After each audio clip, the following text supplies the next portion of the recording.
Bonjour à tous. Et aujourd'hui, le docteur Oliver Weinstein va nous faire une présentation sur les nouvelles stratégies de prise en charge de l'asthme léger. Vous pouvez commencer? Oui, oui, merci beaucoup. Merci pour l'introduction. Ça fait très plaisir de vous parler. Ça fait un bon moment depuis la dernière temps. Et heureusement, la situation ici à Montréal en ce qui concerne la COVID avait beaucoup amélioré au niveau de nos hospitalisations. Donc, la maladie est toujours présente. Je vais vous présenter ce qu'on appelle des nouvelles stratégies de prise en charge de l'asthme léger parce que les autorités internationales, ce qu'on appelle le Global Initiative for Asthma, le GINA, avaient changé leur ligne directrice concernant la prise en charge de l'asthme léger. Et les autorités canadiennes ont suivi, pas tout à fait exactement comme le GINA. Je vais vous expliquer l'approche un peu différente entre la situation internationale et ce que le Canada avait décidé d'adopter et aussi la raison philosophique derrière cette décision. Ce sont tous mes conflits d'intérêts. Je travaille en recherche et j'en découvre pour beaucoup de compagnies pharmaceutiques, mais j'espère que mes avis ne sont pas trop teintés par mes activités.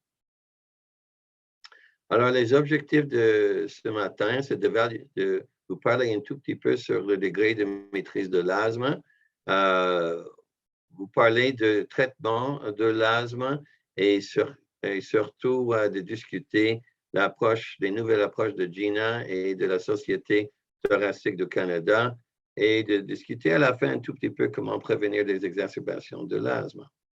Alors, en ce qui concerne l'évaluation de degré de l'asthme, ça a changé un peu. Ce sont des nouvelles directives canadiennes qui rejoignent maintenant les lignes directrices internationales.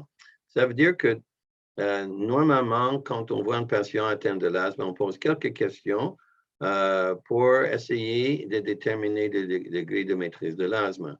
On questionne, par exemple, s'il existe des symptômes diurnes, comme la toux, l'essoufflement, etc., des symptômes nocturnes. Est-ce qu'il y a une activité physique normale ou pas? Est-ce qu'il y a eu des exacerbations depuis la dernière visite, etc., etc. Et vous pouvez voir tout à fait à droite sur l'écran les anciennes lignes directrices canadiennes. Par exemple, on avait permis des symptômes diurnes pendant 3-4 jours par semaine. On avait accepté ça comme quand même raisonnable contrôle de l'asthme. On n'accepte plus. On avait adopté au Canada les mêmes consignes que les autorités internationales. Ça veut dire qu'on veut maîtriser de l'asthme au point que nos patients asthmatiques, en principe, n'ont pas des symptômes pendant la journée, plus qu'un, peut-être 2 jours par semaine, qui ne se réveillent pas la nuit, qui ont une activité physique normale, qui a très peu d'exacerbations. Alors, les consignes sont un peu plus strictes maintenant au Canada et reflètent les recommandations internationales. Alors ça, c'est une nouveauté maintenant qui est adoptée au Canada. Le diagnostic de l'asthme, c'est quand même fait de même façon. Bien sûr, la plupart de nos asthmatiques sont diagnostiqués de point de vue clinique, mais à un moment donné, il faut quand même essayer de confirmer le diagnostic par la spirométrie. Une étude bien faite au Canada, maintenant depuis plus qu'une dizaine d'années, a confirmé que jusqu'à 30% des gens classifiés comme asthmatiques par leur médecin n'ont pas de l'asthme si on les fait examiner par des mesures beaucoup plus strictes, par exemple, comme confirmées par la spirométrie. Alors, même au Canada, la plupart de nos asthmatiques sont diagnostiqués de façon clinique. Le traitement a débuté de façon clinique sans une confirmation de la diagnostic avec la spirométrie, mais à un moment donné, on devrait essayer de le confirmer de façon beaucoup plus quantitative, excuse-moi.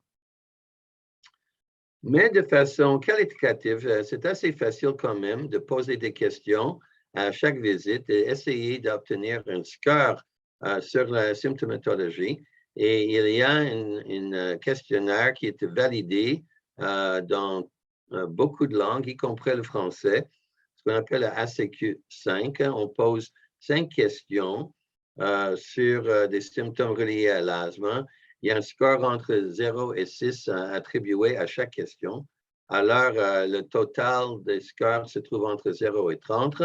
Et puis, on divise par le nombre de questions, ça veut dire 5, et on a un score entre 0 et 6. Le plus bas, le score, le meilleur de contrôle de l'asthme.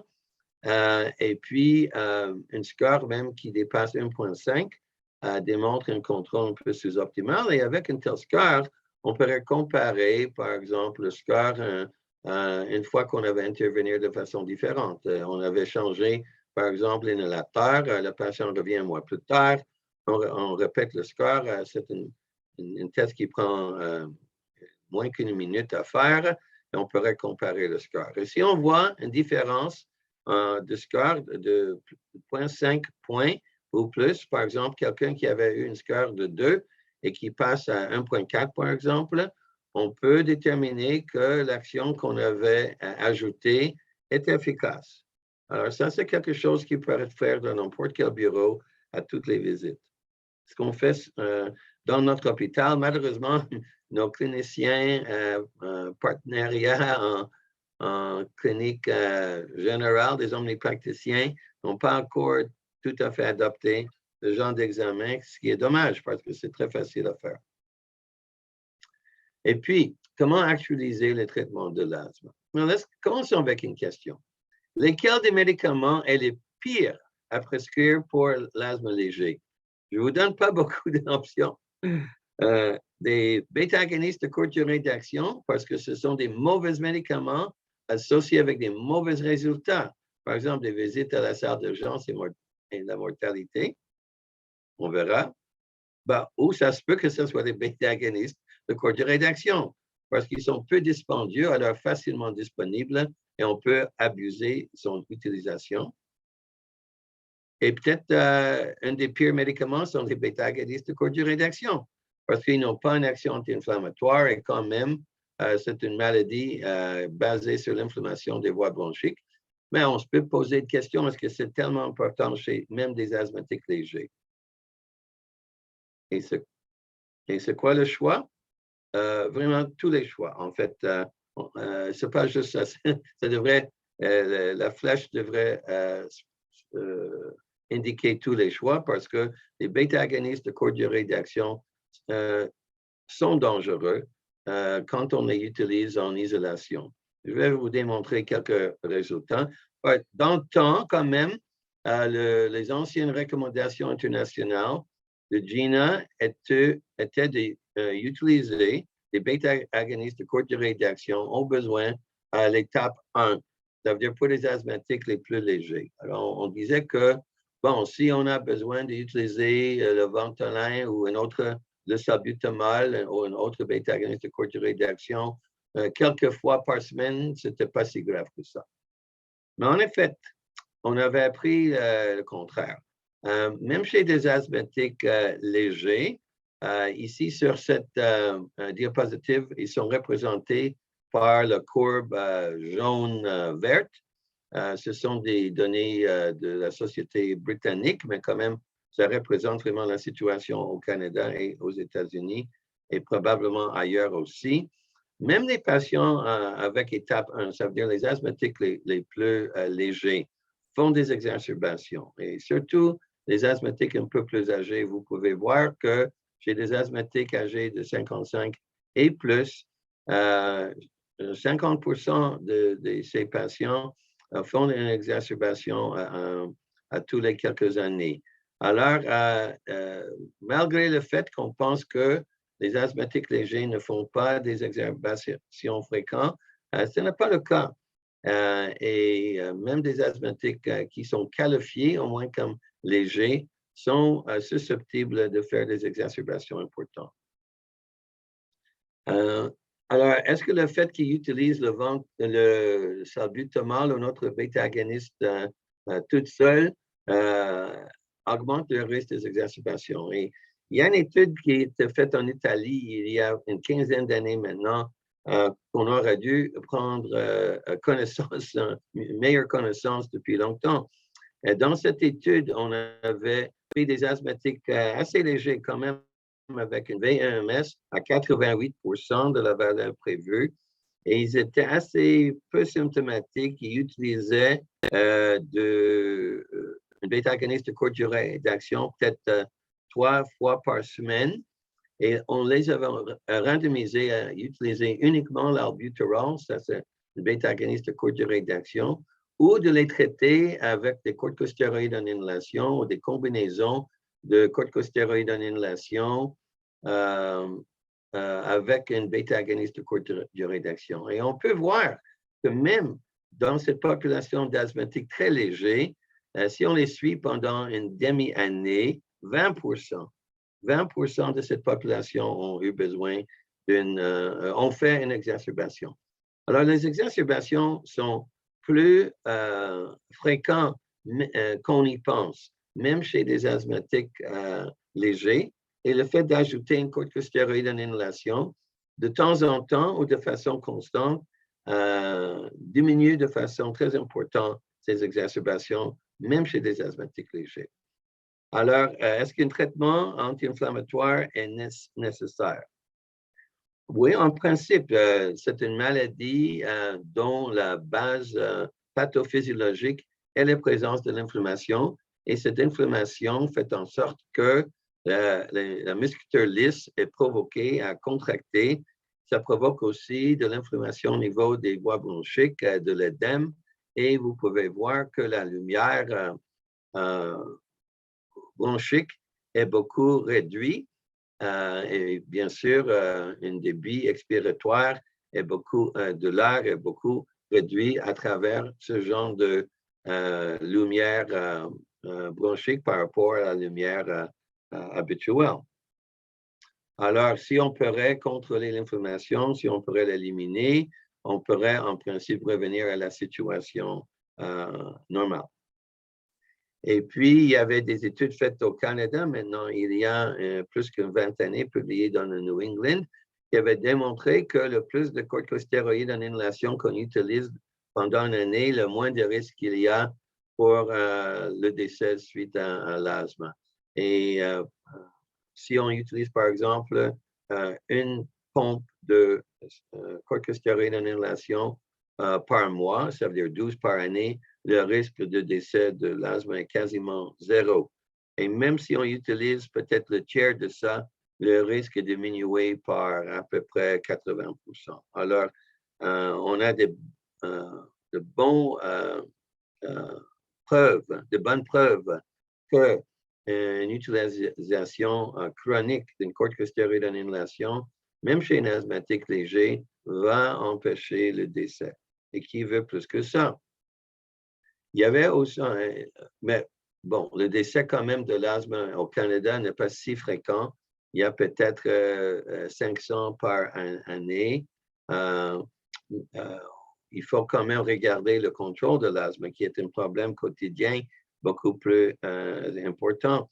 Il y avait une étude qui a été faite il y a encore une quinzaine d'années, le START Study, où on avait randomisé des asthmatiques légers à utiliser le budesonide à basse dose de façon quotidienne ou uniquement quand on se sentait le besoin.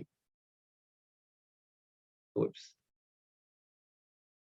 Je ne peux pas avancer le dia. Est-ce qu'on... Oh. OK. On voit ça bouger, ça bouge. Ah, OK. Non, oui. Excuse-moi. Tout a bougé en même temps. OK.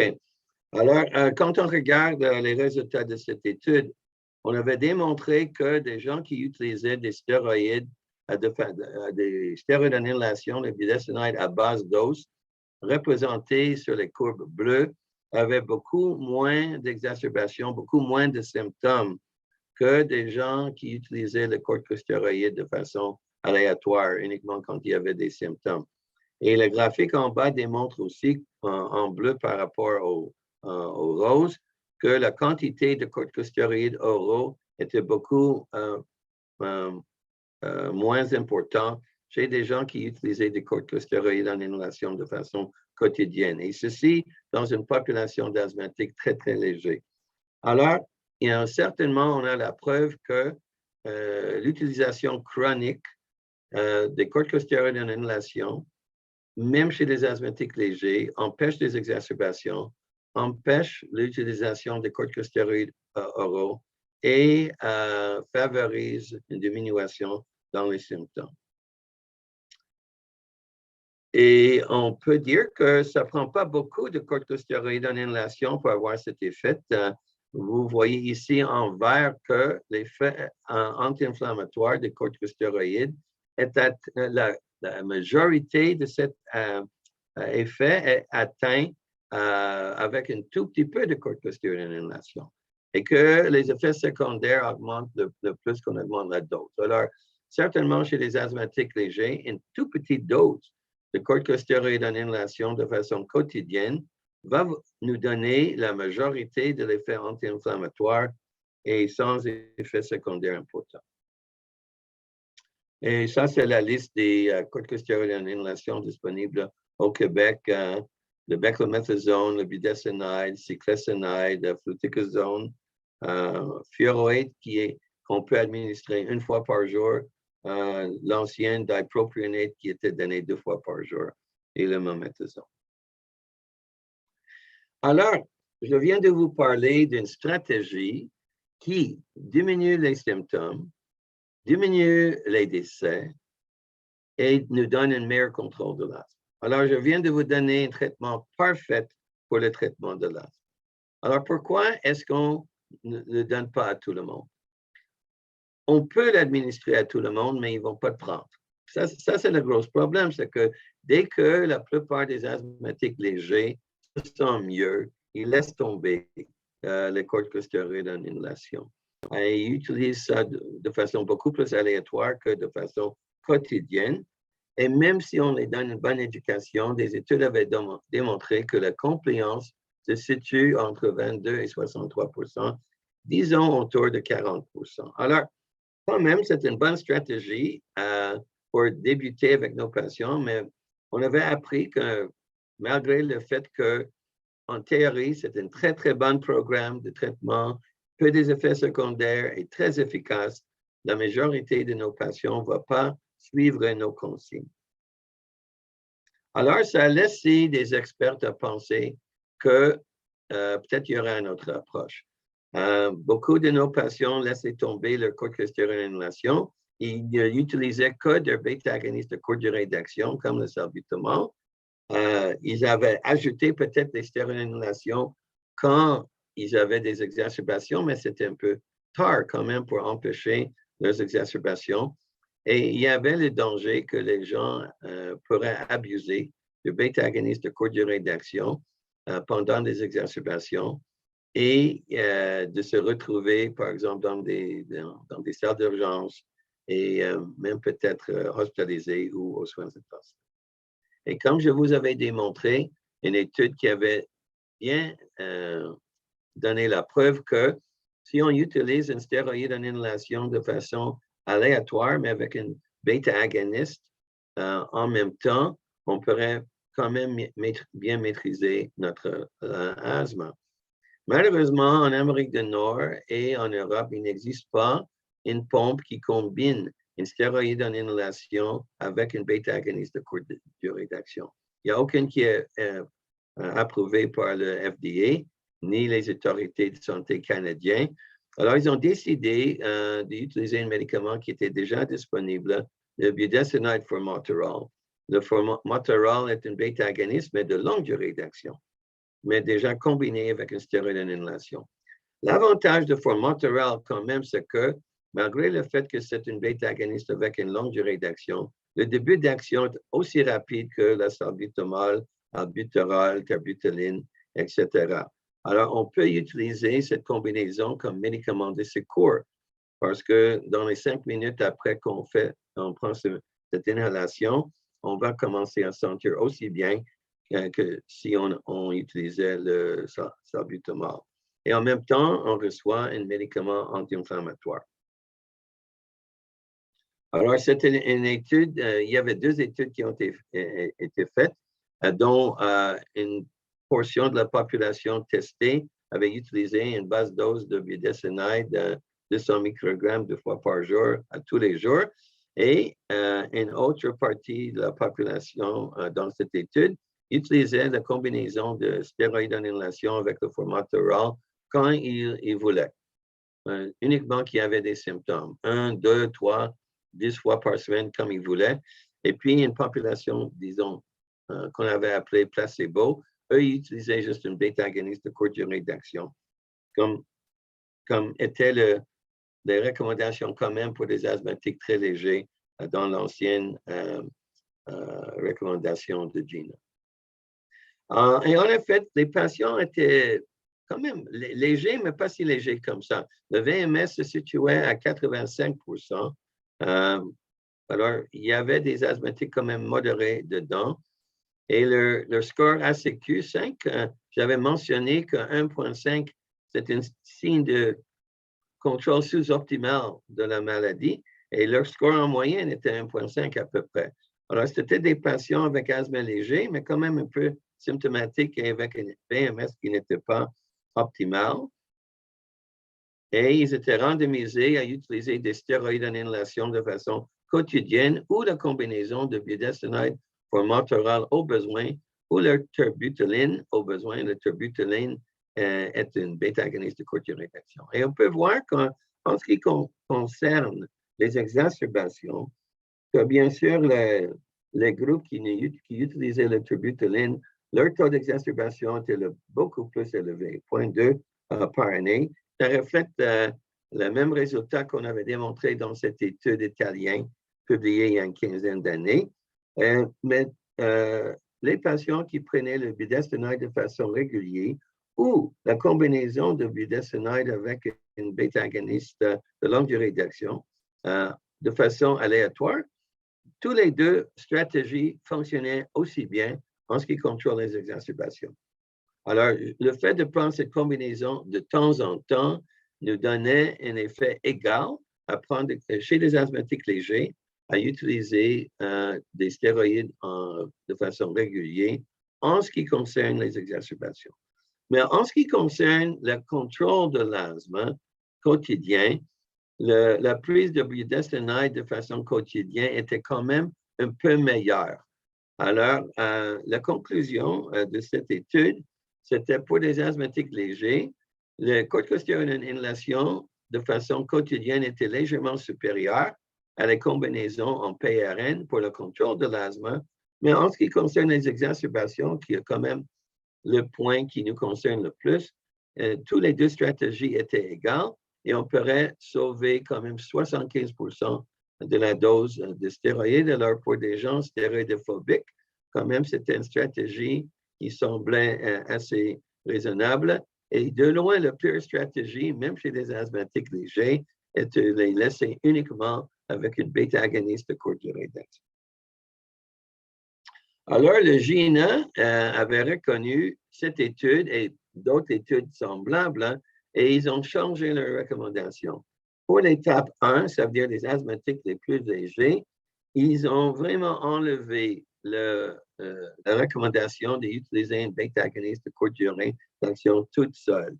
Et à la place, ils ont suggéré une petite dose de corticostéroïde en inhalation chaque fois que quelqu'un utilise une bêta-agoniste de courte durée d'action, mais on reconnaît le fait que beaucoup de monde vont laisser tomber cette corticostéroïde de l'inhalation si ça existe dans 2 pompes différentes. Alors, ils ont reconnu peut-être qu'une stratégie à combiner une stéroïde en inhalation avec le formoterol et d'utiliser ça en PRN était quand même une bonne stratégie pour des asthmatiques légers. Mais est-ce qu'il y a quelque part, ça c'est quand même leur recommandation internationale, Au Canada, quand même, on avait reconnu que peut-être il existe des problèmes avec une telle stratégie, tout en acceptant que c'est quand même une stratégie qui pourrait être raisonnable pour beaucoup de monde. Mais quand même, pour nous, ça crée ce qu'on appelle un paradigm shift. Ça veut dire que, du point de vue d'éducation des omnipraticiens de nos patients, on avait toujours poussé l'idée que les stéroïdes en inhalation étaient, de façon quotidienne, étaient nécessaires. Alors, maintenant, est-ce qu'on va les dire, on avait tort? Est-ce qu'ils vont nous écouter si on dit que soudainement, il y a un changement dans la politique de traitement? Aussi, ça nécessite l'utilisation d'un turbohaler parce que l'étude a été faite avec budesonide formoterol en turbohaler et c'est juste le turbohaler combinaison qui ont l'approbation de FDA, par exemple, pour une stratégie en PRN. Le formoterol existe dans une forme d'aérosol doseur combiné avec mométasone. Mais malheureusement, cet inhalateur n'a jamais été testé pour une telle stratégie. Alors, bien qu'en théorie, ça pourrait donner les mêmes résultats, et bien en théorie, on pourrait l'utiliser. Il n'y a pas une approbation officielle par les autorités américaines, européennes ou canadiennes à utiliser le mométasone formoterol de cette façon parce qu'il n'y avait aucune étude. Alors, si on veut vraiment suivre les recommandations à la lettre, ça nécessite un turbohaler et ce n'est pas tout le monde qui veut utiliser une turbohaler avec une poudre sèche. Et aussi, bien sûr, c'est beaucoup plus dispendieux que d'utiliser une bêta-agoniste de courte durée d'action. Alors, est-ce que c'est vraiment nécessaire pour des asthmatiques très, très, très légers? Alors, c'est quoi l'approche du Canada? Ben, nous pensons que, bien, je vous démontre notre équipe de hockey, bien sûr, on est des hockeyeurs au Canada, qui a gagné les médailles d'or aux derniers Jeux olympiques, parce qu'on pense que l'approche canadienne pourrait être le meilleur dans le monde, comme nos hockeyeurs sont les meilleurs dans le monde. Il faut rappeler que quand même, la plupart de vos patients ont un asthme léger ou très léger. 50% des asthmatiques au Québec et probablement ailleurs ont un asthme assez léger et c'est juste 20% qui font un asthme beaucoup plus sévère. Alors, les nouvelles recommandations canadiennes reconnaissent que la grande majorité, sinon presque tous les patients, devraient utiliser un corticostéroïde en inhalation représenté en jaune, maintenant pour tout le monde. Mais il y a quand même des petites différences que je vais mentionner.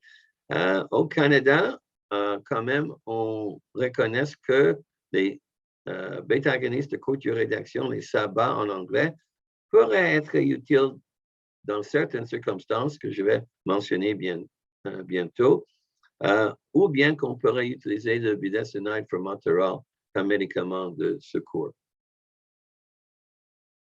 Alors, l'approche canadienne est la suivante. D'abord, on demande aux médecins d'évaluer d'abord le risque d'exacerbation auquel sont exposés le patient. Un asthmatique léger, est-ce que c'est un asthmatique vraiment léger? Est-ce que c'est un asthmatique qui est vraiment en bas risque de faire des exacerbations? Alors, si le patient avait fait des exacerbations sévères antérieurement, l'utilisation des corticostéroïdes oraux, par exemple, ou une visite à la salle d'urgence dans la dernière année, ou s'il y a une mauvaise maîtrise par les nouveaux critères que je viens de vous démontrer. Par exemple, si quelqu'un a besoin d'utiliser le salbutamol de façon plus souvent que 2 fois par semaine, ou s'il utilise assez de bêta-agonistes de courte durée d'action, qu'on peut penser qu'il y a vraiment une mauvaise maîtrise de la maladie malgré ce que le patient nous raconte. Il y a 200 doses dans un salbutamol. Alors, si quelqu'un utilisait 2 inhalateurs par année, ça veut dire 400 doses. ça indique qu'ils devraient utiliser au moins une dose par jour. Et nous voudrons que les patients soient assez bien maîtrisés et utilisent peut-être 2 par semaine. Alors ça, c'est une façon de déterminer si nos patients utilisent un peu trop de bêta-agonistes de courte durée d'action, même les asthmatiques légers, et de déterminer s'ils sont en risque de faire des exacerbations ou s'ils sont des fumeurs. Alors, si vos patients n'ont aucun de ces critères, on pourrait considérer que le risque d'exacerbation est très bas. Et dans ce cas, les recommandations canadiennes reconnaissent la possibilité de continuer avec une bêta-agoniste de courte durée d'action. Alors, une fois que vous avez posé ces 4 questions, une fois que vous avez déterminé un non à toutes ces questions, et que dans ce cas, vous déterminez que votre patient est à très faible risque de faire des exacerbations, on pourrait les laisser avec une bêta-agoniste de courte durée d'action. Mais quand même, on aurait préféré, de toute façon, ajouter une stéroïde en inhalation, mais ce n'est peut-être pas absolument nécessaire, ou d'utiliser cette combinaison de budesonide formoterol en PRN. Toutes ces possibilités existent. Mais s'il y a un risque d'élevé d'exacerbation, on ne voudrait pas les laisser uniquement avec une bêta-agoniste de courte durée d'action. On veut surtout les donner une stéroïde en inhalation de façon quotidienne, tout en sachant que si vraiment ils ne seront pas compliants avec une telle stratégie, qu'ils pourraient aussi avoir recours à un bêta-agoniste combiné de longue durée d'action, le formoterol, combiné avec le budesonide. Par contre, pour les patients dont l'asthme est mal maîtrisé par ces critères, on veut absolument ils utilisent une stéroïde en inhalation de façon quotidienne. On ne devrait pas offrir en premier lieu la combinaison de budesonide formoterol en PRN. Mais bien sûr, après qu'on avait donné la prescription pour la stéroïde en inhalation, si on voit qu'après 1 mois ou 2, qu'ils ne sont pas compliants, et malgré nos efforts d'éducatifs à les persuader de les utiliser de façon quotidienne, là, on pourrait avoir recours à la combinaison de budesonide et formoterol en PRN. Pour des gens dont l'asthme, ils ont un asthme léger, mais mal maîtrisé.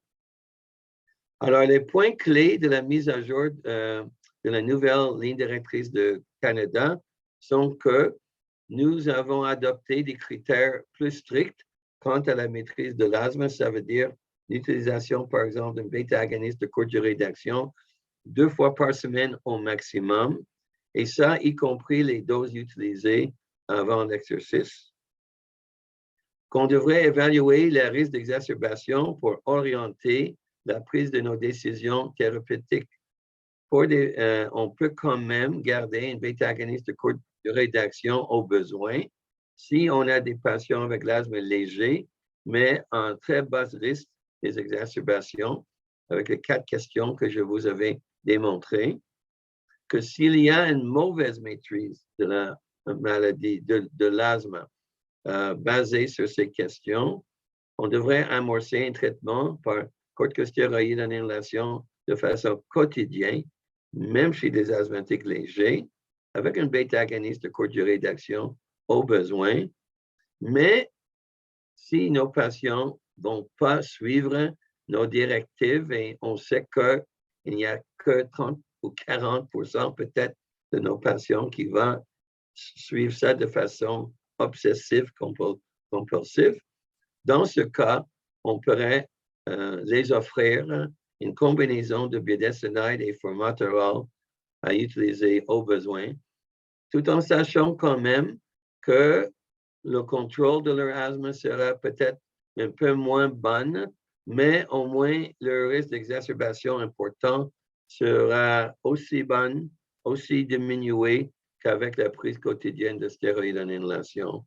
Mais c'est un peu plus dispendieux aussi.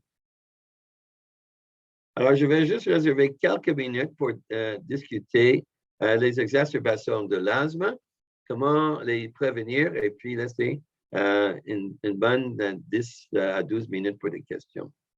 Alors, les facteurs associés avec une mauvaise maîtrise de l'asthme sont assez nombreux. D'abord, souvent, ce n'est même pas de l'asthme. Bien sûr, on va penser que nos patients ne sont pas bien maîtrisés. Si ils n'ont pas de l'asthme, on les traite pour l'asthme. Peut-être ils ont un rhinite, peut-être ils ont une sinusite chronique, des choses comme ça. Comme je vous avais démontré, 30% des diagnostics de l'asthme au Canada sont des fausses diagnostics. Si on ne fait pas une spirométrie éventuellement pour confirmer le diagnostic. Même chez des asthmatiques bien diagnostiqués, la plupart des exacerbations sont causées par soit le mauvais inhalateur ou une mauvaise technique ou une mauvaise compliance, certainement. Les comorbidités jouent un rôle capital, le tabagisme, certainement, mais aussi des comorbidités comme la rhinosinussite chronique, les reflux gastro-œsophagienne, obésité, dysfonction des cordes vocales, l'exposition environnementale, des allergènes, des chats à domicile, des facteurs au travail, des poussières au travail. Il y a aussi des produits chimiques comme les isocyanures qui pourraient causer l'asthme au travail. Alors, il faut vraiment faire le tour de rôle de tous ces facteurs avant de décider, par exemple, qu'un médicament ne fonctionne pas. La plupart de nos patients sont sous-traités parce qu'eux-mêmes, ils diminuent la dose de médication une fois qu'ils sont bien maîtrisés. Mauvaise compliance, intentionnelle ou pas. Comment essayer de faire une idée de la maîtrise et de bon contrôle de l'asthme? Toutes les choses que je viens de discuter, faire un questionnaire de ACQ, par exemple, vérifier la compliance. Au Québec, on a un système qui on appelle le DSQ, on a une petite clé qui nous permet de regarder les dossiers électroniques chez tous les patients aux pharmacies et on pourrait voir combien de leurs inhalateurs qu'ils ont achetés depuis la dernière visite. On ne peut pas dire s'ils ont utilisé, mais au moins qu'ils ont acheté. Alors, ça n'existe pas partout, mais peut-être vous pouvez, votre assistante pouvait téléphoner le pharmacien pour demander combien de fois est-ce que le patient avait acheté son corticostéroïde en inhalation, par exemple, depuis les derniers 6 mois. C'est ça. Et puis, traiter les comorbidités. Si vous ne traitez pas les sinus, le sinusite chronique en même temps que l'asthme, le patient va avoir une mauvaise maîtrise de son asthme.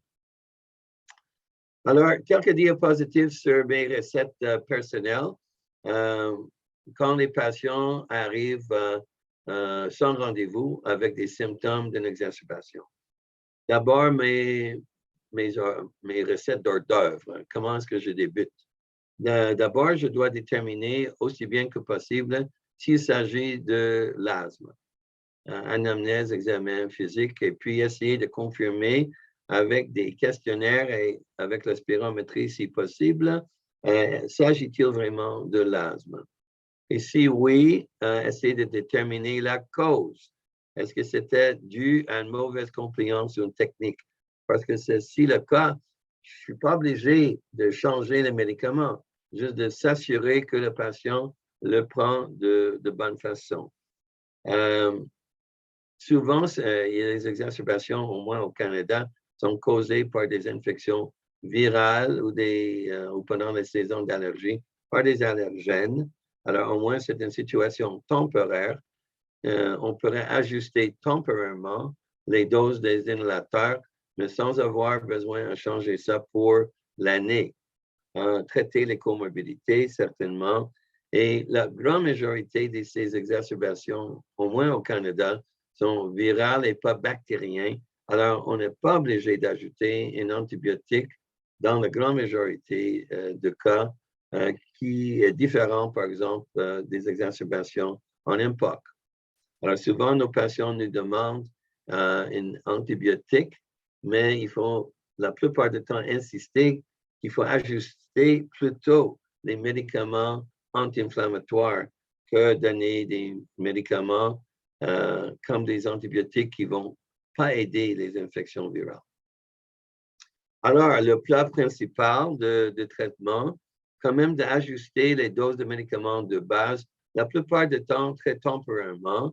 Si quelqu'un est sur une basse dose d'une corticostéroïde en inhalation, par exemple 100 ou 200 microgrammes par jour, ou une basse dose d'une combinaison, on peut doubler ou plutôt même quadrupler la dose de cet inhalateur pendant 7 à 14 jours.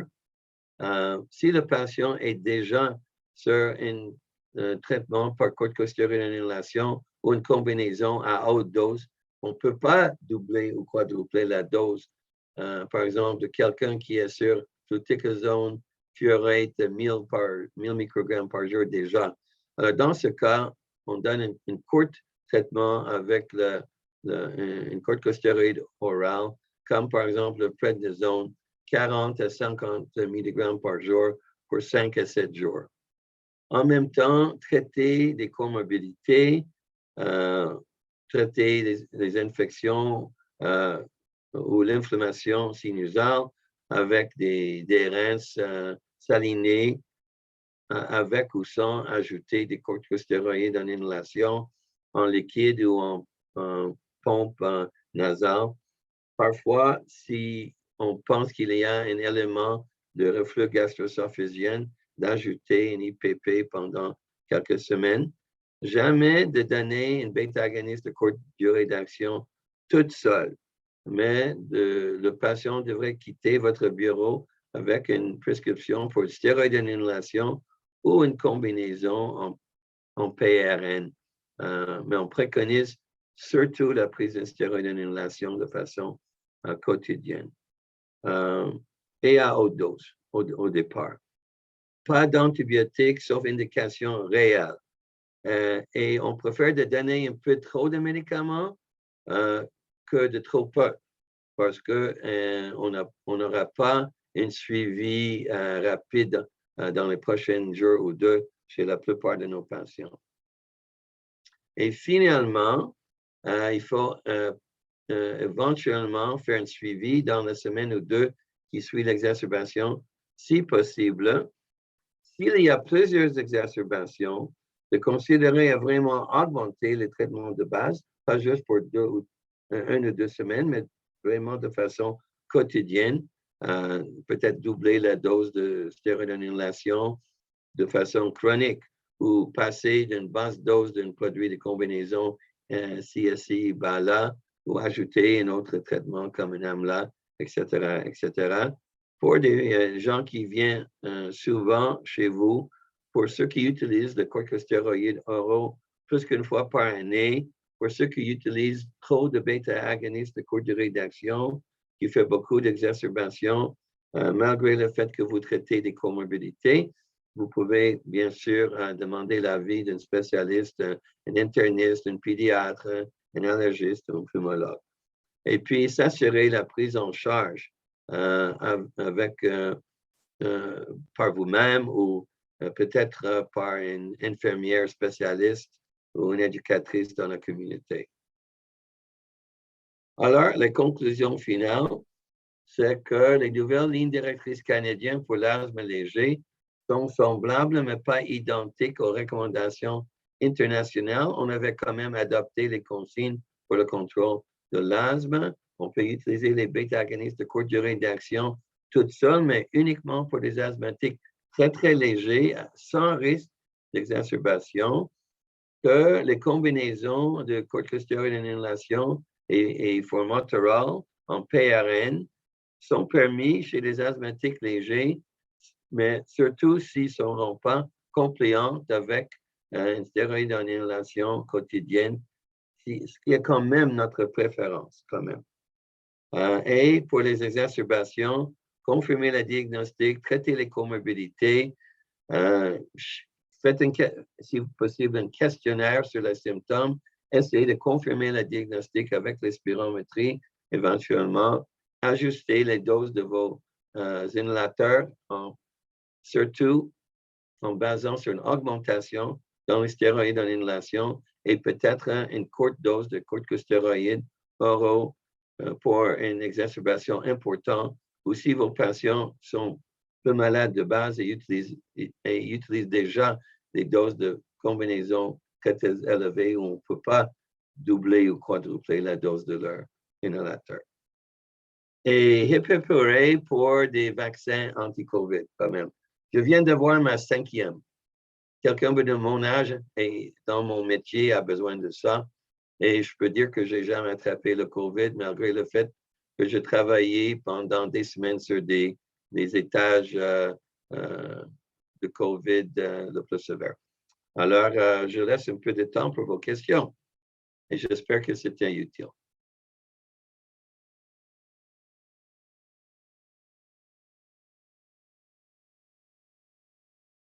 Est-ce qu'il y a des questions peut-être?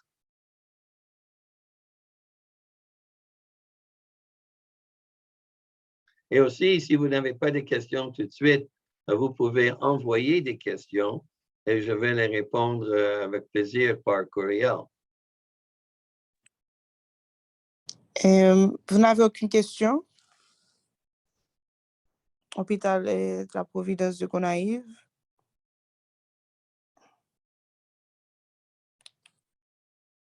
Je pourrais, alors, dans ce cas, juste aussi, répéter. On comprend très bien que, oui. On vous entend, c'est quoi la question?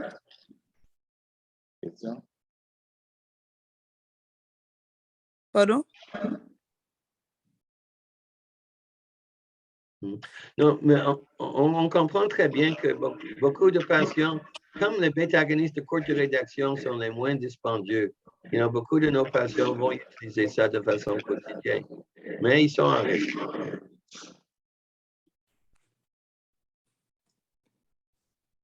Je sais qu'en Amérique du Sud, il existe des combinaisons de stéroïdes en inhalation, le beclomethasone avec le salbutamol ensemble. Est-ce que ça existe en Haïti?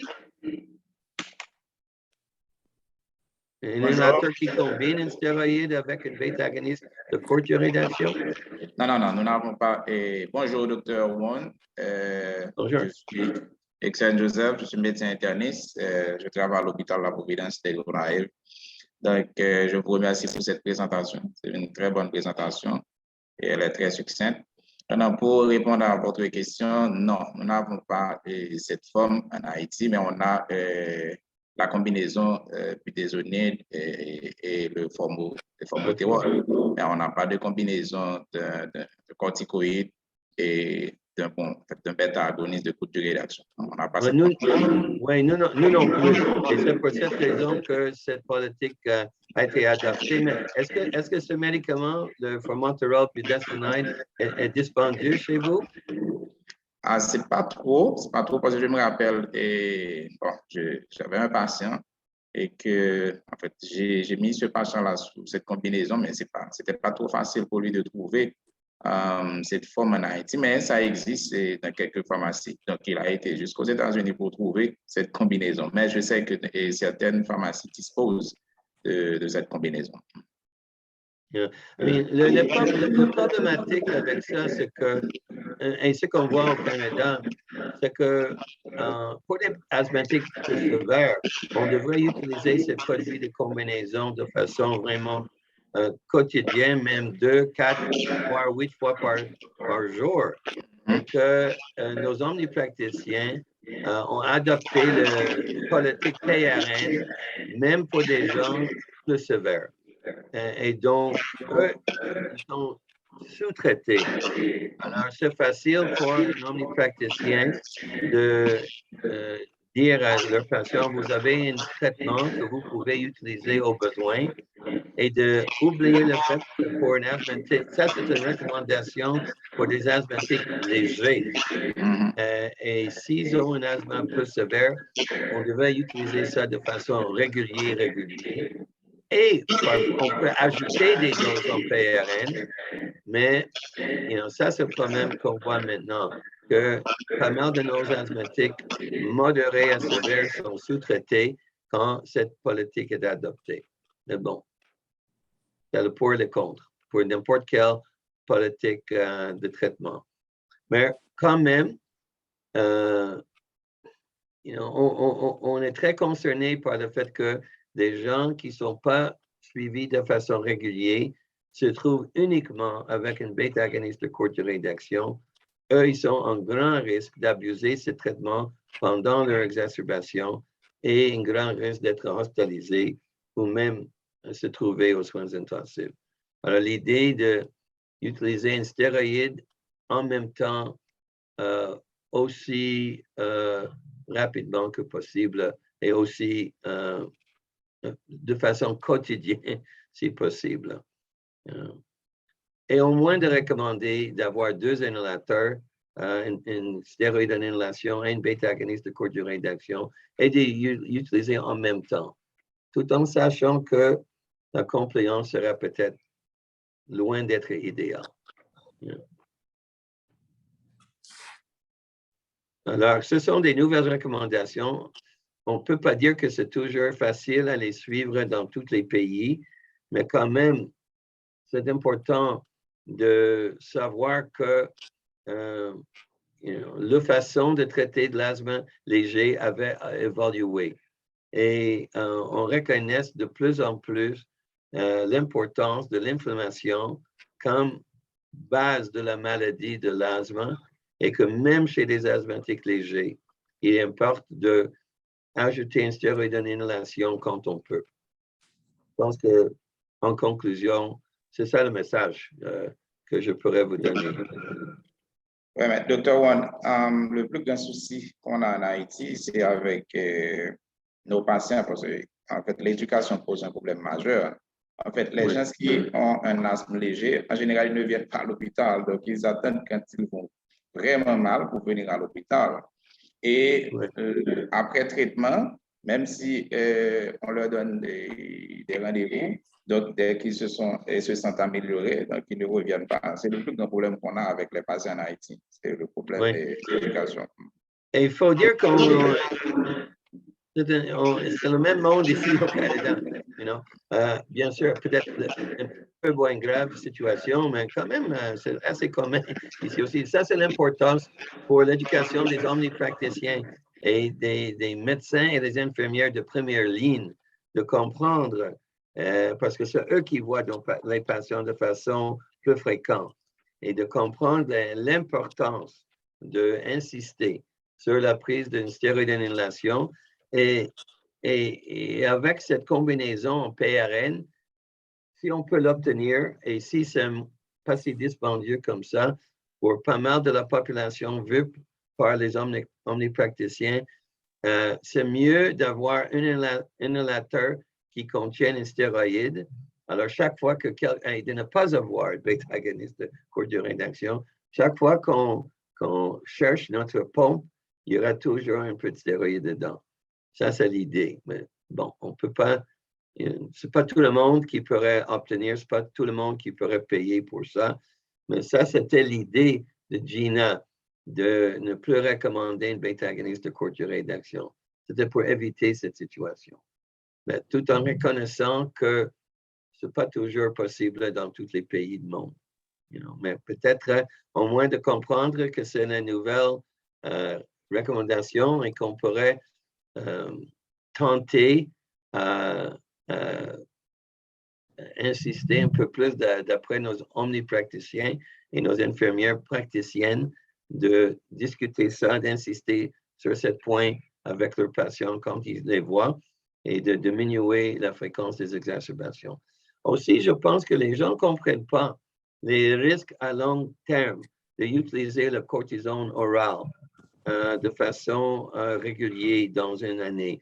Les gens ne comprennent pas que juste 10 jours de stéroïdes oral par année, année après année, va doubler, tripler et plus les risques d'ostéoporose, les risques de glaucome, les risques de cataracte, les risques de la diabète de façon sur toute la vie.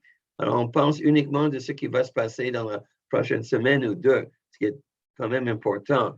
Mais les risques à vie de l'accumulation de la dose d'un corticosteroïde oral est sous-estimé et devrait être enseigné à nos omnipraticiens et à nos infirmières praticiennes. Ça, c'est peut-être un autre message à vous laisser.